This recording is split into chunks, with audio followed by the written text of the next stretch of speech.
Good afternoon, everyone. I'm Indy Shreva, member of the steering committee. We are at panel 6.5, Beyond Incels, the Terrorist Threat from the Broader Manosphere. Just a couple reminders. You've probably been enough at these sessions. You probably know if you want to ask questions, just scan the QR code on either side of the room, and the question will get to the moderator. And with that, I'll turn it over to Jessica Reeves, our moderator for this panel, and we're looking forward to it. Thank you so much. Can you hear me okay? Okay, excellent. Thank you all so much for being here. We always have the pleasure of, whenever we're talking about incels and the manosphere and misogyny generally, I always feel like I should give people extra special thanks for showing up for the least unpleasant subjects. So thank you. And thanks to the organizers of the conference for bringing us all together. I'm excited to have this really important conversation about the violent threat posed by the manospheres.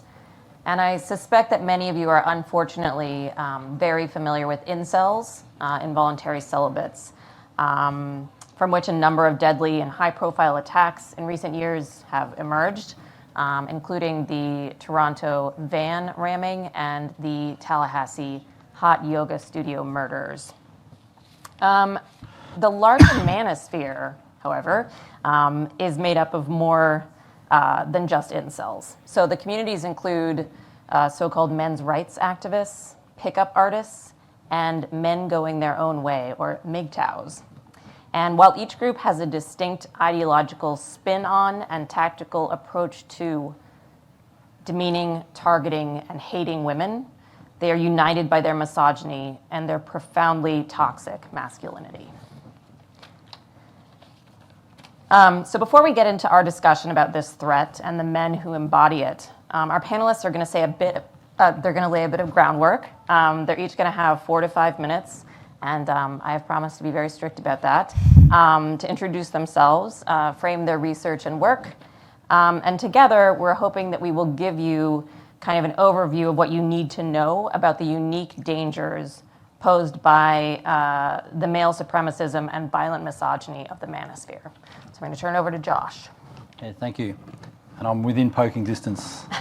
All right, so hi everyone, good to be here. My name's Josh Roos. I'm a Senior Research Fellow at Deakin University in Melbourne, Australia, and I am operating at 4 a.m. Melbourne time. So if I start to go off track, I apologise. In terms of my work, I really focus at that intersection of political and religious violent extremism and masculinities, but also citizenship and social trajectories. And I've got a couple of major projects at the moment funded by the Australian government. I've got a project examining the far right in Australia, which is a significant issue, as evidenced by Brenton Tarrant, a Christchurch terrorist. And that's looking at intellectuals, masculinities and citizenship. And I've got another project funded by the Australian government, which is just kicking off, looking at anti-women online actors, pathways and patterns of participation, which covers manosphere actors, but more broadly, men who are basically anti-women online in some capacity. So much has been written about the manosphere, and I'm sure most people here are familiar with it to some extent, including attempts to map its key actors. These are typically considered to be a broad, often overlapping online ecosystem made up of men's rights activists, as you've said, men going their own way, pickup artists, and involuntary celibates. Beyond verbal harassment, threats and intimidation directed toward women and girls, which I argue constitutes male supremacist violent extremism, we've seen terror attacks and indeed the formation of far-right populist and extremist movements that are organised on a basic manosphere ideology. That is, that feminism has gone too far, masculinity needs to be rehabilitated and rediscovered, and that the vast majority of society's issues would be resolved if women could just get back into the home and focus on housekeeping and having babies, increasing fertility, and here it ties into race as well, increasing fertility for the white race, or for, in the case of Salafi jihadists, for Muslims and so on. The impact on women and girls is immense. The Plan International study that was released a couple of years ago demonstrates that at least 6 out of 10 women and girls in most countries have experienced online harassment, abuse or threats. And this shuts down democratic debate and spaces and the democratic potential of the internet for women and girls, but also the economic potential in terms of going out there and making a living off, for example, public commentary. So I've been asked to touch briefly, very briefly, on the role of masculinities, ideological orientation and manosphere actors as a potential threat. So I draw upon the simple definition here of masculinity as the social construction of what it is to be a man, first framed by Kimmel. So I look at this in the attraction to Salafi jihadism within textualist religious movements, including the new Christian nationalism, the far right and anti-women or male supremacist movements. We've seen the emergence of what I call the paradox of masculinities. So Raywin Connell talks about hegemonic and subordinated masculinities. And these are ideal types, but they're important tools to understand what's going on in the world at the moment. Hegemonic masculinity embodies the currently most honoured way of being a man. It requires other men to position themselves in relation to it and ideologically legitimates the global subordination of women to men. So one might argue that it's present across the vast majority of societal institutions, religions, and of course in the private sector. Social, cultural and political power are wrapped up in this package of idealised manhood. So the sort of colloquial way of looking at this in the Australian context is to say, look at the boardroom, where it's always going to be primarily white men dominating, or the bronzed Aussie lifeguard. Over here, you're going to have your own ways of framing it. It's important to understand that hegemonic masculinity is primarily white, and white men continue to represent that across the Western world. Subordinated masculinity, however, is relational.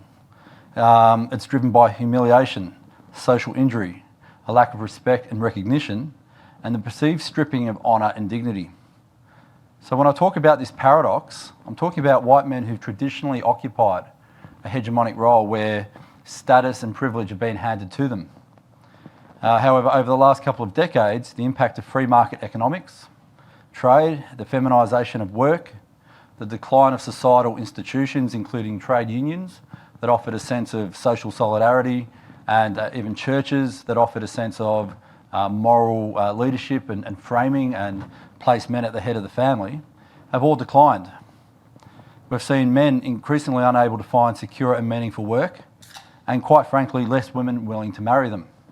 For the very first time in the US, for example, we're seeing more unmarried men than women. These same men blame women, feminism, political correctness and minorities. This has evolved a step further in the case of a smaller, loose community of involuntary celibates who frame themselves as denied sex by women and alpha males, who might be framed as hegemonic masculinity. They constitute self-flagellating online communities. Obviously, Yabin can talk more to the racial dynamics of that and has yesterday. Kimmel refers to this as aggrieved entitlement, and it might relate to men being aggrieved that they cannot obtain access to sexual partners. But I argue something bigger is happening here. Anti-feminist backlash has morphed into what is commonly referred to as male supremacism. Critically, male supremacism as an ideological orientation has a strong, quite powerful basis in the wider community. In a global survey that was conducted, that I conducted with Ipsos, and this was across 28 countries with 19,000 respondents, we found 30 to 40% of young men in Western contexts, and here I'm referring specifically to Great Britain, the US and Australia, believe that rights for women have gone too far. So that's 3 to 4 in 10 across Western contexts. In terms of that ideological orientation, before I wrap up, you might argue that globally the vast majority of definitions of violent extremism require that an action be politically or ideologically motivated and involve the threat and use of violence. I argue that male supremacism, which argues for the forcible resubordination of women and their domestication, is a virulent, potentially extremely violent new ideological orientation that is fused with both far-right and textualist religious practice. We've seen numerous examples of male supremacist violent extremism. The deaths of over 60 people, primarily in North America, due to incel attacks. Elliot Rodger, in his manifesto, called for the annihilation of women. Roy Den Hollander's attack on Judge Esther Salas, which resulted in the death of a family member. And even abortion clinic attacks could conceivably fall within this space. So I'll move over to next speaker. Thank you. Yes, thank you so much. Hello, my name is Yevon. I'm an analyst at Moonshot. It's a company that counter online harms, anything from violent extremist content to disinformation campaigns. And there I study male supremacists, specifically those who fall into the manosphere. And so we've heard a lot about the manosphere and what this means, so I wanted to spend a little bit of time trying to talk about what this is. This comes really from the blogosphere spaces, where loose-knit groups of online digital communities come together to discuss common issues. And so the manosphere is an incredibly heterogeneous and loose-knit, broader umbrella community. And researchers are still disagreeing about who gets to fit in where, but like what Jessica just talked about, those groups are usually the ones that are representative of the manosphere. And what's really interesting is that the vast majority of them communicate in English. So that gives us a broad geographic and linguistic borders of where manosphere members tend to be in. So North America, Australia, New Zealand, Great Britain, parts of West Europe. But what my colleagues at Moonshot have found, and many researchers also, is that there are significant communities in other linguistic traditions, such as Portuguese, Russian, French, Italian, using words that are specific and rooted historically in manosphere groups, such as beta, cucks, stacies, those are all very incel and manospheric terms, being used in other languages by people who speak other languages, but being borrowed clearly and being used in those contexts. So you can see that the manosphere is not a tight-knit group whatsoever, and we are constantly disagreeing about who gets to fit in where. But the reason that we use Manosphere as a model is because it is still a pretty useful way of understanding how digital male supremacism works, specifically how these groups communicate with one another, and more concerningly and probably more consequentially, how they sometimes cooperate with one another to harass women and demean women on the internet. So that is why Manosphere as a concept, a tool to map and study these male supremacists online, I argue, remains a pretty important and useful tool to understand things. I will be talking a little bit more about race and how that informs the manosphere. It's really important to know that just because it's male supremacism we're talking about, where men believe that they are biologically superior to women, it's not just about that particular ideology that they're constantly talking about. There are other things such as homophobia, transphobia, racism that really intersect to inform their male supremacist ideas, how they conduct themselves, and what kind of women they try to really go after. So these other types of bigotries really come into play when we try to understand the manosphere and male supremacism as a global phenomenon broadly. So yes, that is basically what I studied. Thanks, Yevon. Great. Hi, everyone. My name is Umberto Carollo. I am the executive director of White Ribbon, an organization based in Toronto, Canada, and that has grown around the world. In fact, our campaign, the White Ribbon campaign, was created 2 years after the December 6, 1989 Montreal massacre, where a young man walked into an engineering school, into one of the classrooms, asked all the men to leave, and then proceeded to shoot and kill 14 women and injured many others. And while he was doing this, he was screaming, yelling, "I hate women, I hate feminists." And he left a letter with 30 names of other Canadian prominent women that he wanted to go after as well. So 1989, 31 years ago now. And it wasn't too long ago in Toronto as well, where the Toronto van attack took place, also at the hands of a young man involved with the Incel movement. So the December 6, 1989 Montreal massacre was committed by probably one of the earliest known incels without the actual movement yet having started. So this issue goes back much, much farther than recent times, of course. This goes back well beyond the organized extremist ideology of inceldom. And it goes back to what Josh was talking about, and Yevon as well, in terms of how young men are socialized to grow up within these very specific narrow definitions of what it means to be a man.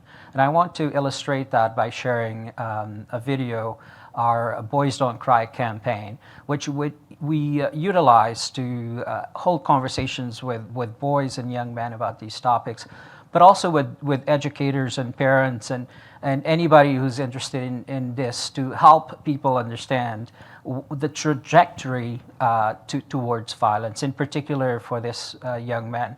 You'll be able to see the impact of that social construction, those pressures to become a boy, a young man, and a grown man, and the impact that has on his behaviors along the way.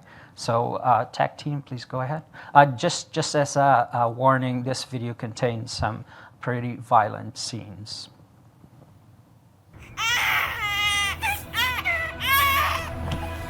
It's okay. You got it? Pick it up with your big, strong muscles and bring it over here to the shop. Boys can be loving. There you go. Fast. I need you to be brave, okay? Gotta go. Boys can be shy.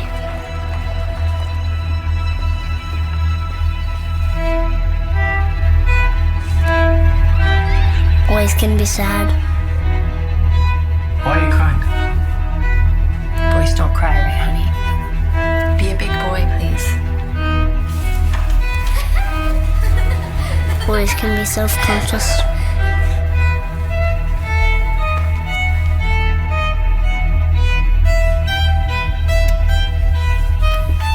Boys can be intelligent.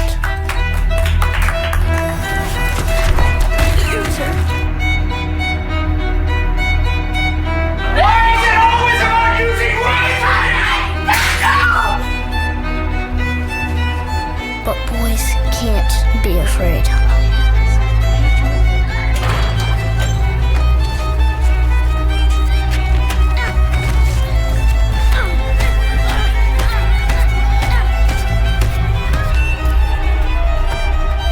Boys can't be gentle. I don't understand what the big deal is. I mean, isn't this just boys being boys?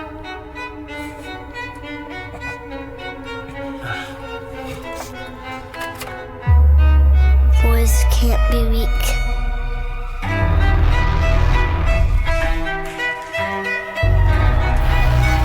Boys can't be timid.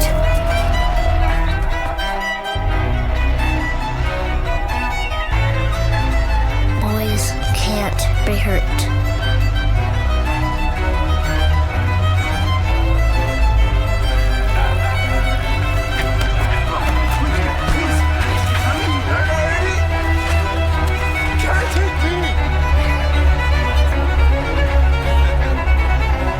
Boys can't look soft. Boys can't be powerless. Because boys don't cry.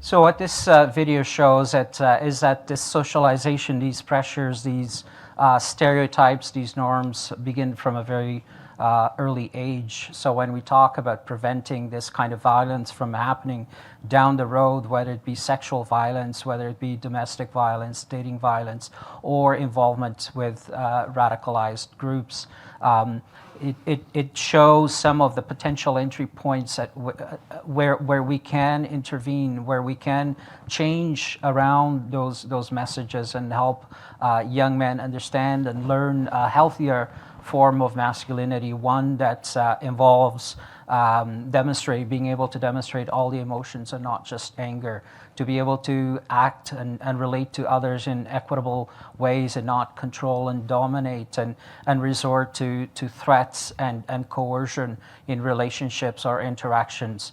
One in which bystanders, the young man at the party, has the skills and the ability to intervene, to speak up.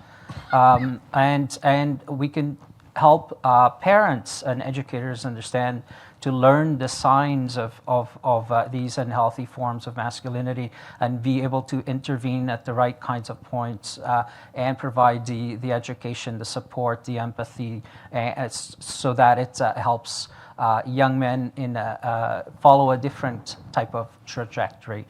We've been hearing about the correlations between broken homes, domestic violence, neglect, and abuse at early ages, and then young men's involvement in these kinds of radicalized movements. But what is missing along the way is those important interventions that breaking down those expectations, those stereotypes, and help young men and boys seek help and get the empathy and the nurturing and the support that they need to prevent further involvement in violent relationships and engagements afterwards. So much more to say, but this is the kind of work that we do.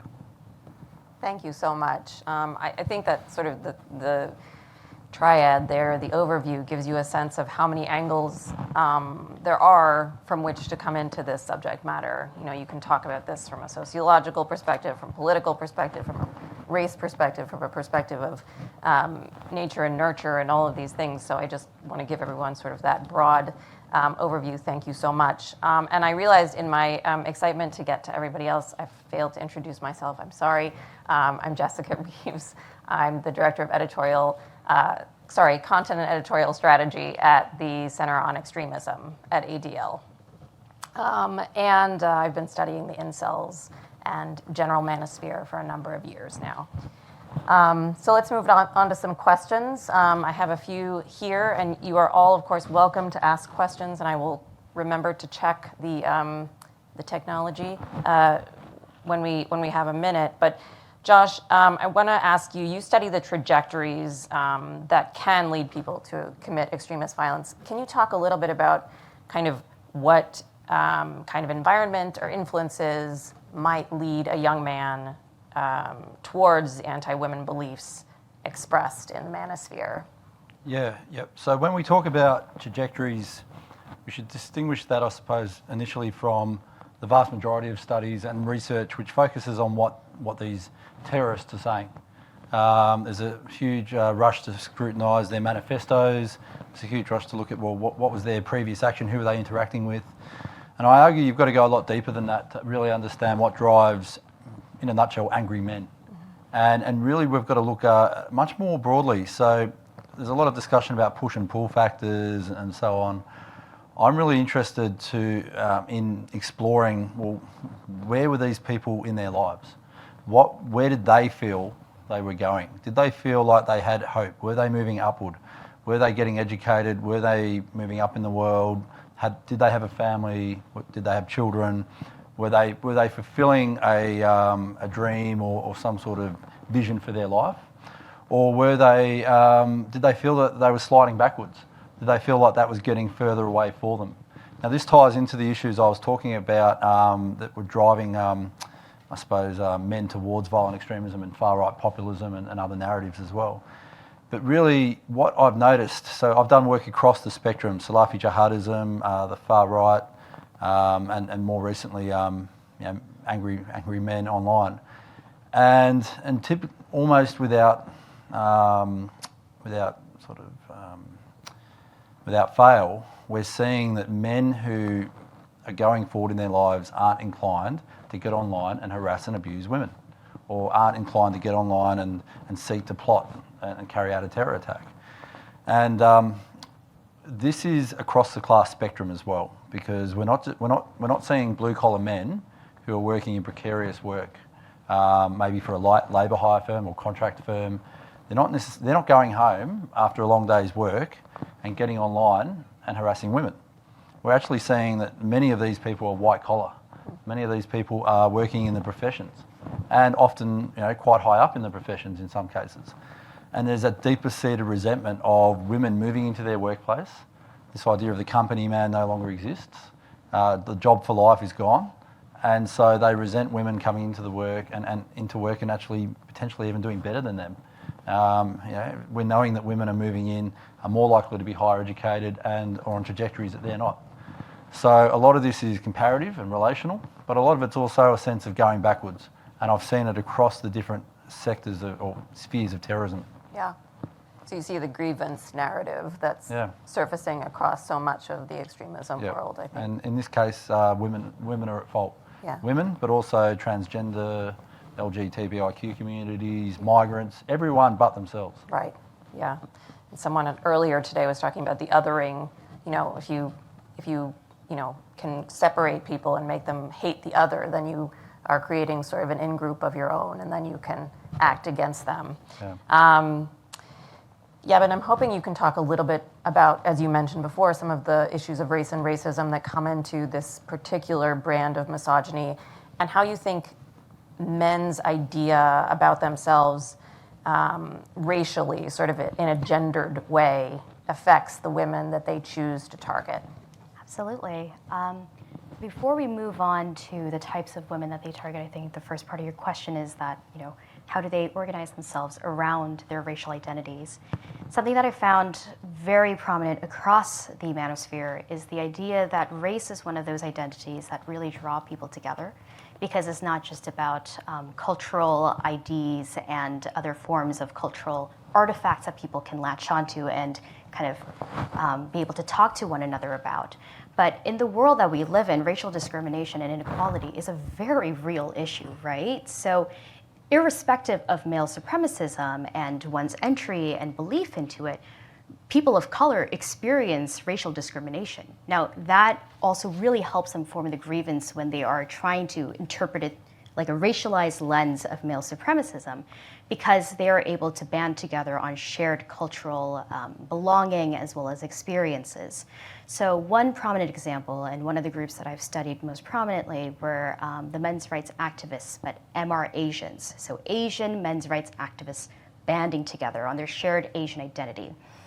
And they got some media press for harassing very high-profile Asian women in interracial relationships and branding them as race traitors and terrible things. Incels also kind of jumped into the bandwagon, used a very explicit slur for Asian women called noodle whores, and usually they're used against women who are in interracial unions. And so what we saw there was that there was a whole group of a subsect of men's rights activists who banded around their Asian identity, and they were using not just the language of different Asian countries, but also their shared identity to say, Asian women belong to us.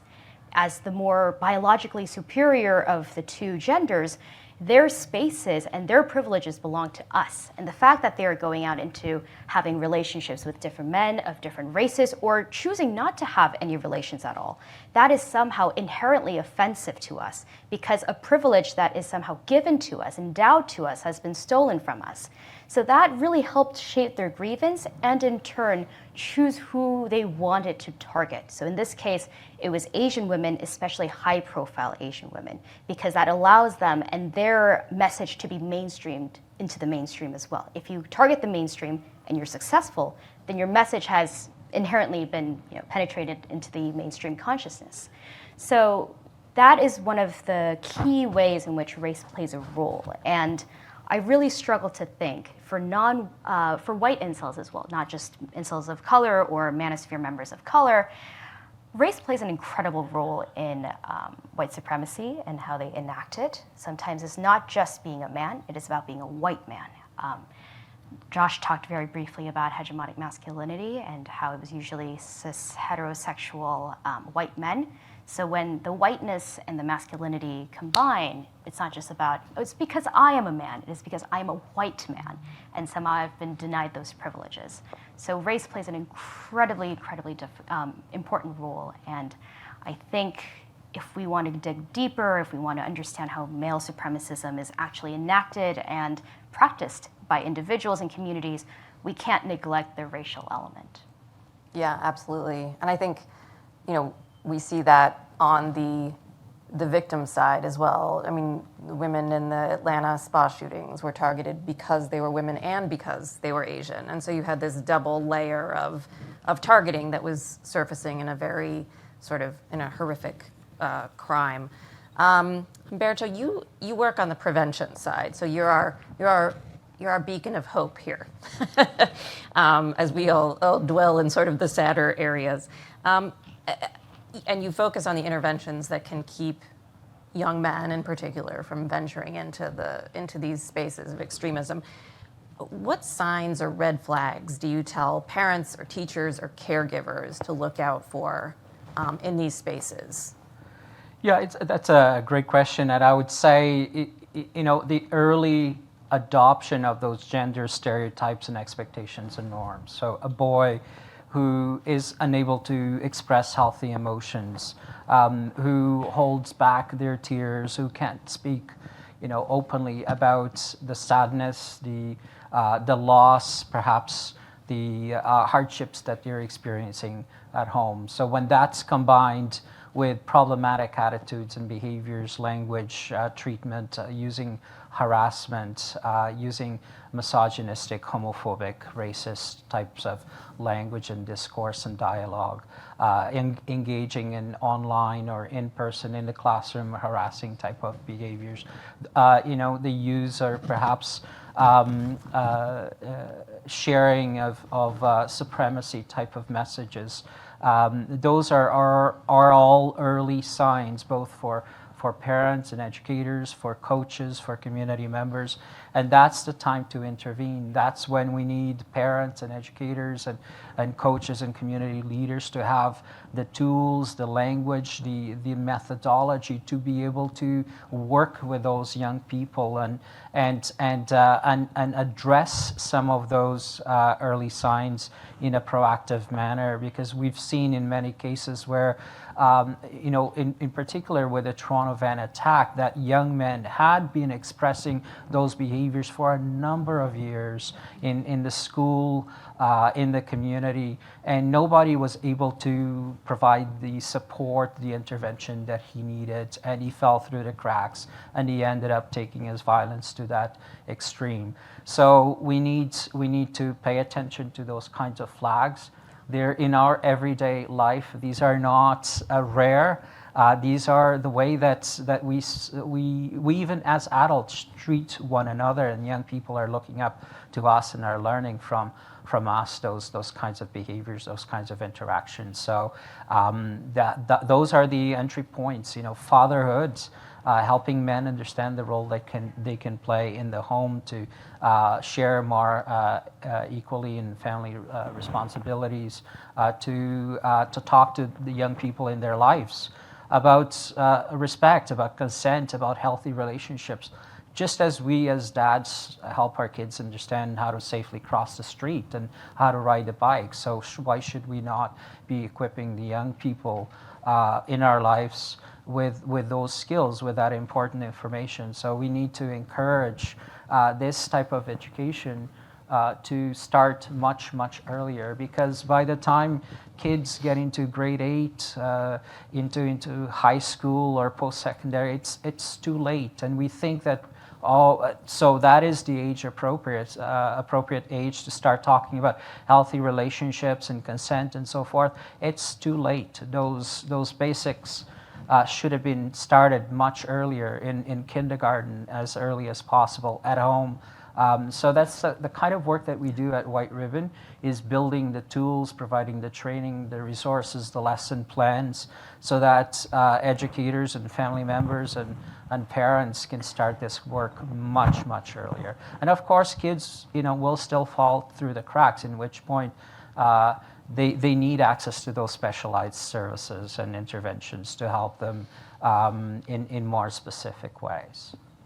Thank you so much. Yeah, I want to also emphasize that we are thinking about, as a panel and as sort of a track here, we are thinking about solutions and ways in which we can move this conversation forward, ways in which we can promote it in various communities, because we want this violence and this targeting to stop. So we are working on that together and attempting to figure out some ways that we can target some education, and I think in some cases, some relearning of issues in certain communities, so that people can be more aware of and take these threats more seriously. So I want to, we have a bunch of questions actually, which is very exciting, so thank you. I am going to attempt to kind of put the first three into one. Somebody is asking, oh, here's another one. Someone is asking about fraternities in the United States. And I don't know if you have fraternities in Australia, John. They're well known. Yeah, okay, all right. I'm sure you could speak to it in any event. I think fraternities in the United States, very popular, speaks to sort of the social pressures that a lot of young men face, their first time out of the home. They're facing this pressure to behave in a certain way, to join in a certain way. So I think the next two questions kind of help to ask additional questions in that space. How do you sort of inoculate boys in a way, not from necessarily joining fraternities, which can have, certainly we're not here to paint with a broad brush, but how do you keep them from falling into some of the less desirable behaviors that may come out of fraternities?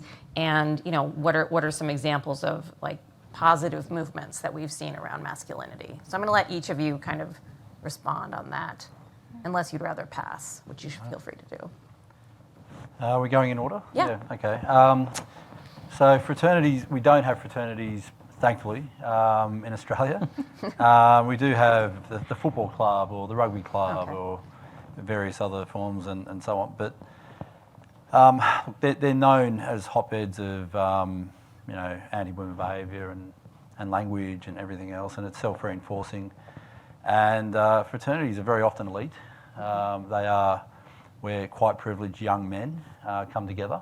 I'm aware of the different racial dynamics of fraternities over here, but let's frame it. It's in particular privileged young white men come together, and they're known as hotbeds of racism as well. So, look, beyond eradicating fraternities, one thing you could look at doing is, to what Humberto was saying about healthy masculinity construction, but I think it's easy.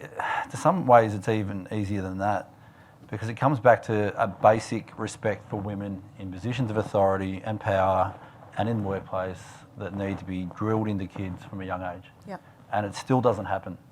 And if you get online and you look at the language that's directed towards women, and if you look at the language of threat, abuse, not harassment, but that crosses the line into violent language and violent threat, and if you look at that context, if that was directed against other minority groups, it would be considered absolutely outrageous. These people would be losing jobs. Right. So more work needs to be done both beforehand, but also in holding people to account. Absolutely. Yep. It is amazing what is, misogyny tends to be, it flies under the radar frequently. We don't consider it in the same space as we consider all the other isms, and that's a huge, huge issue and problem. Yevon, did you want to speak to this? Sure. I think I'm the only undergrad person who went to undergrad in the United States, but I went to Georgetown University, which does not have Greek life. But I do understand the broader dynamic from having friends at other institutions and having been to some myself. And I think the core issue that we see in terms of misogyny in Greek life, and I am of the belief that Greek life doesn't always have to be negative, but this is also, in a really horrific way, a great anthropological study for how men are socialized in a very, very short period of time to practice some mannerisms, performances of male supremacy in a very short period of time. Not all rituals of initiation, or let's say some fraternities have been accused and found to have hazing rituals, which are really terrible. Not all of them are inherently tied with misogynistic practices or bases. But a lot of the time when we see horrific things come out of fraternities and racial attacks and misogynistic attacks, sometimes they would try to shut the fraternities down, but usually it's a sense of accountability that's really missing from the university administration. And whether it be tradition or because there are certain members of the university administration that may have gone to that university or had affiliations with the fraternities, sometimes what we see is that these men who come from similar backgrounds, racial as well as class, band together in order to protect themselves. And that really leaves out the accountability element of it. So I think the first step really is to look at our university communities and ask, where are we really failing in terms of accountability? Because when we fail to hold these actions accountable, we in turn fail to hold people who are still value, like students of color, female students, really, we fail to protect them. So I think that is a point of intervention we should probably look at for the first round. So I would agree, and we at White Ribbon have fraternities in Canada, by the way, and so we at White Ribbon have worked with fraternities both in the U.S. and in Canada, and while I agree that they may be sites of historical challenge and trauma and deep misogyny and sexual assault and racism and oppression, they can also be sites for change. And there's hope there, because we received almost every year at the start of the school year, we receive calls from fraternity leaders who want to change this around, who want to change that culture around, who call us and say, can you come and give us training, run a training program? Can we support your events? Can we come out and bring our fraternity members to your events to demonstrate our support, our allyship and solidarity to end gender-based violence, to end sexual violence, and to promote gender equality. So just like we see sports as sites of opportunity, fraternities, any really male-dominated kind of setting or group or institution, they're a prime site and a place where change can happen. And this is about partnering, setting up partnerships and collaborations between organizations that do the work that we do and those groups, and seeing the opportunity rather than casting them aside as sites of problem of oppression, rather see them as opportunity to change around, to work with the leaders there, to strengthen the capacity of those leaders to become strong allies in the change that we're looking for.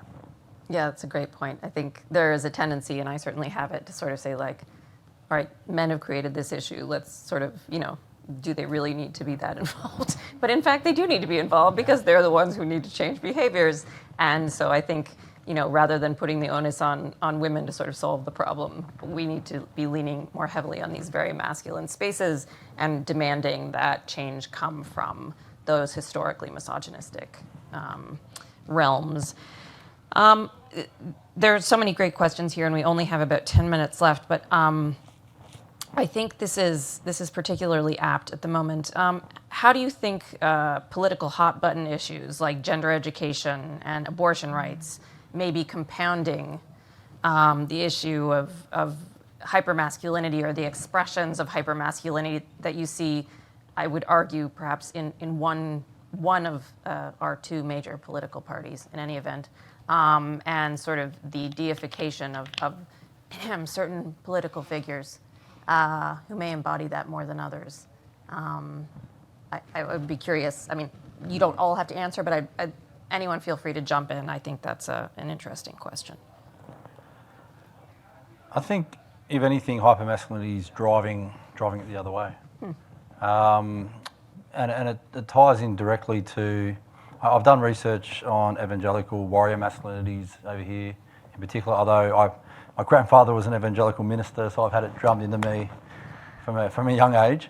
But really, there's long been an absolute obsession on the right of politics with the control of women's bodies, and in particular, the male breadwinner, male head of the house sort of model, along with the fact that if you can control women's bodies, and if you can control access to abortion, if you can control access to sex, you can control access to pretty much anything you want with that first foot in the door.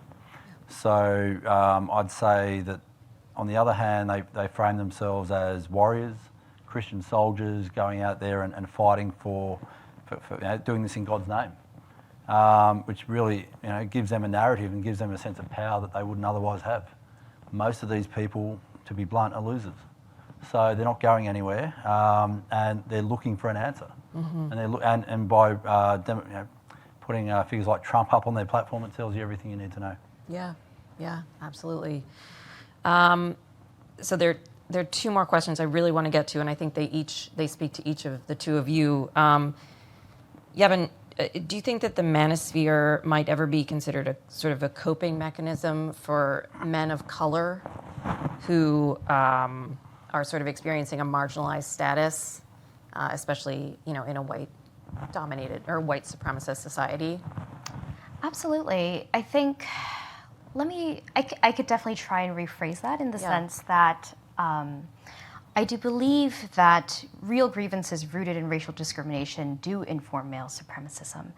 But the vast majority of men of color do not join the manosphere, certainly. And so when we think of it as a coping mechanism, because it is a distinct violent ideology, I wonder what other drivers there are, because when I look at it, it is they have joined the male supremacist communities, and they look around and they look, who here has similar experiences as I do? And they would organize around geography or race or other shared experiences. I certainly think that white supremacy is hard on people of color for very obvious reasons. But when we look at the manosphere and how people, I guess, express their identities, and this is really important in the digital context because this is not in person, right? You really have to write everything out or film yourself saying things, so people do really try to think about what they're trying to portray themselves out in the cybersphere. And something that I see often with men of color are that they are not only being oppressed by women, but also other white men as well. So that complicates male supremacism and your membership in the manosphere, right? Because you're supposed to all be friends, but not only are there disparate ideologies and camps within the manosphere, but also there are huge chunks of men of color who feel that they are not wholly accepted by white manosphere members as well. So I think this is a very long-winded way of saying that it's incredibly complex. And that's why researchers are still disagreeing with one another about how the manosphere should be contextualized and studied, because these nuances like race and geography and language, as well as class, really clash with one another and make the community incredibly nuanced to study. Thank you. Berto, there's sort of a double-sided question here that I think I'd love to hear your response to. One, do you have any advice for young women who are early in their careers who experience some of the things that were illustrated in your video, but also just we know happen? And then how important is it for men to, in those situations, who may not be in positions of power, but who are men, to speak up? And how do you sort of prep people to do that?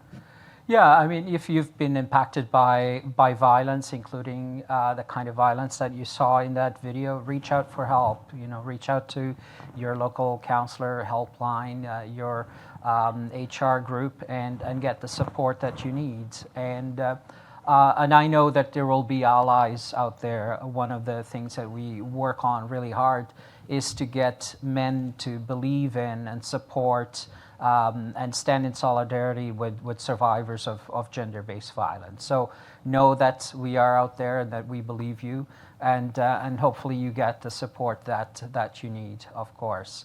And in terms of helping men come forwards, one of the key questions that we ask is, why is this important to you? Why is this your issue? Do you relate to the young person, to the boy in that video? Did you experience those kinds of pressures?